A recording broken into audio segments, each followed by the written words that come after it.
같이 다 펴놓으면 이렇게 커. 이렇게 크고. 이거 돌이 이렇게 두 개 놓아져 있어요. 네.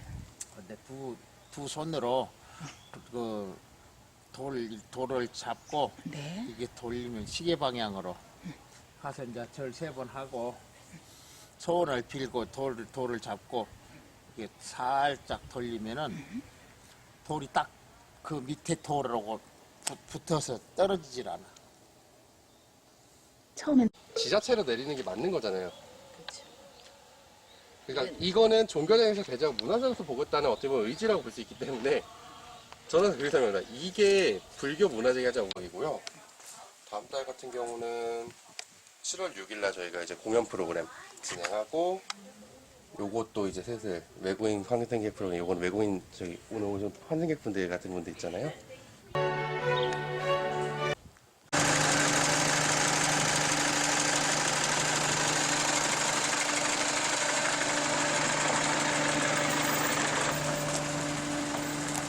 문화재 활용 기업이라고 해서 문화재 활용이란 분야가 생긴 지 한 10년 정도 됐어요. 그래서 저희 단체 같은 경우는 이제 10년 동안 이쪽 분야에서 계속 문화재청이 생길 때부터 진행했던 단체고, 그래서 이런 문화재 활용, 이제 단순하게 문화재를 본다면 보는 거는 사실 누구나 다 와서 하잖아요.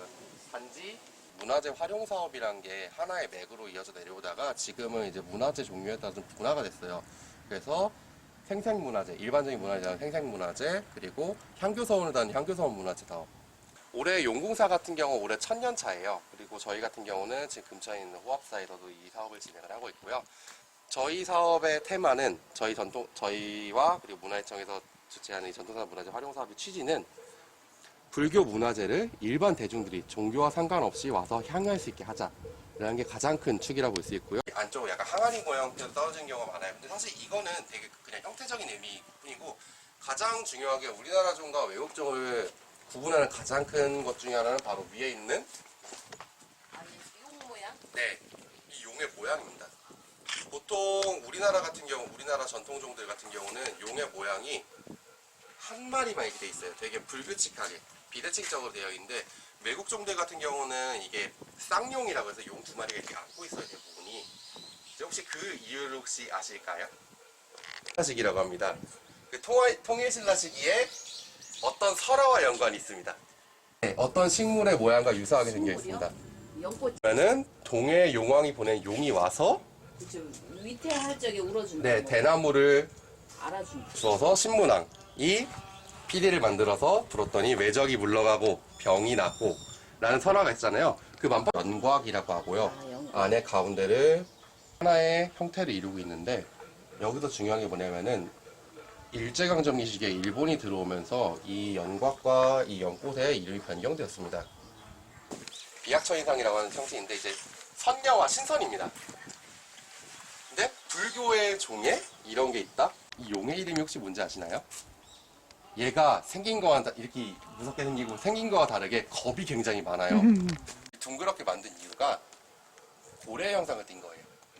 그래서 고래가 다가오니까 호래가 소리를 지르면서 소리가 잘 나오라는 그런 의미를 담고 있다고 보시면 돼요. 이 용궁사 같은 경우는 소원이라는 되게 키워드를 가지기 적당한, 굉장히 적당한 전통사다라고 볼 수 있는데요.